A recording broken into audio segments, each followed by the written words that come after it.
Hey students, this is your week 13 overview video. It's also where I'm going to talk about the personal history assignment, which is one of your last big assignments.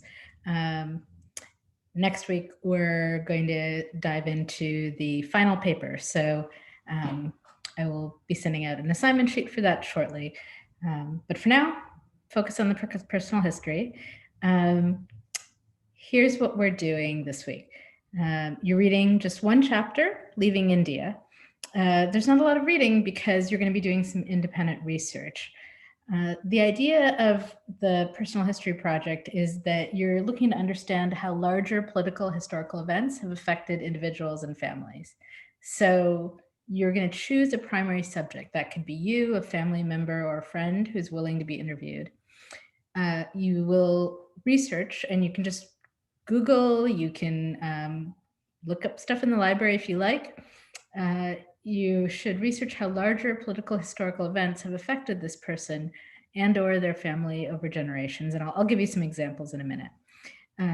You're going to interview the individual, asking them for more details about this event, their personal impact. If you are the subject, then interview yourself. Ask yourself some questions and write down the answers. Take all of that together and draft a journal entry for this week. That'll serve as a rough draft for your final version. And then those are due by Sunday. And then you're going to write comments on your classmates' journal entries that are due by next Wednesday, since people sometimes take a little while to upload these and put them up very late on Sunday night. So that's what you'll be doing this week. Next week, what you'll do for the project is you'll draw a timeline and a genealogy of the family, so family history to the extent that you know it. Normally we would be doing these as in-class presentations, but we're just going to upload them to Slack. And then the final project, you're going to write a 2 to 3 page typed narrative highlighting an interesting aspect or aspects to the family's story. So you're going to take all of this historical info that you've gathered and make a little story out of it. You could choose to focus on one incident or cover more than one. And then record an audio or video version of this and upload it to Slack for us to watch. That should be very informal. It shouldn't be more than 3 minutes. So that's the bulk of it. Yeah. And then in terms of sort of like examples of what kinds of things you could talk about. So we are all affected by historical events in many, many ways. So I'm going to just run through a bunch of examples from my family. So I came from Sri Lanka. I was born there. One aspect of that is that Sri Lanka was colonized by the Portuguese many hundreds of years ago. And my family, which had been Hindu, converted to Catholicism because that gave their kids an advantage in schools.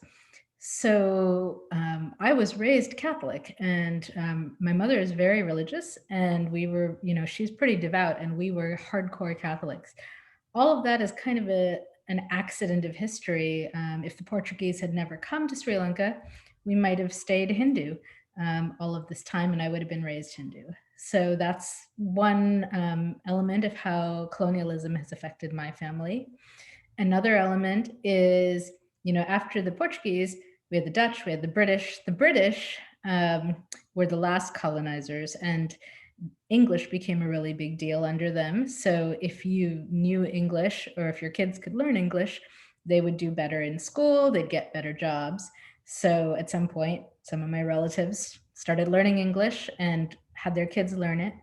And that led to things like the fact that here I am now, an English professor. If the British hadn't come, maybe I would have been a Tamil professor or a Hindi professor or something else. So there's another example that's very directly affected my life.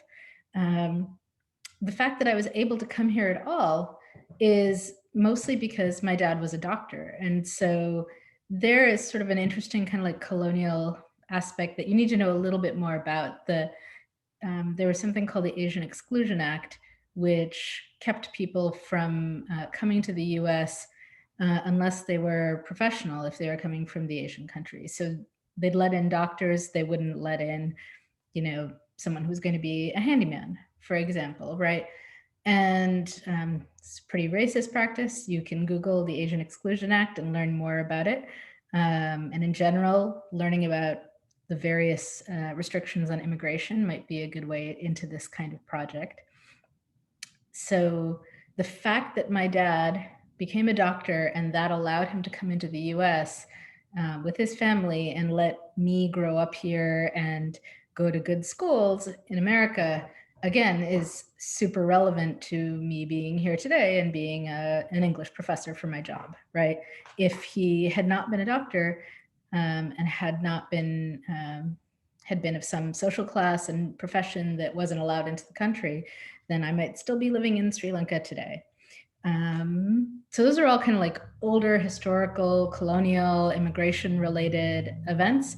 You can also look at things that are much more recent. So some of the big events of recent years, you know, things like 9/11 affected some of my students' families. It led to the Patriot Act, which affected immigration. Things really locked down after that. Things you could look at things like, in general, immigration policy, the Dream Act, the way that's kind of gone back and forth, you know, under different administrations, and what that means for dreamers and their families. You can look at economics. You know, in 2009, we had this global financial crisis, and that lots of people lost their homes, lots of people lost jobs.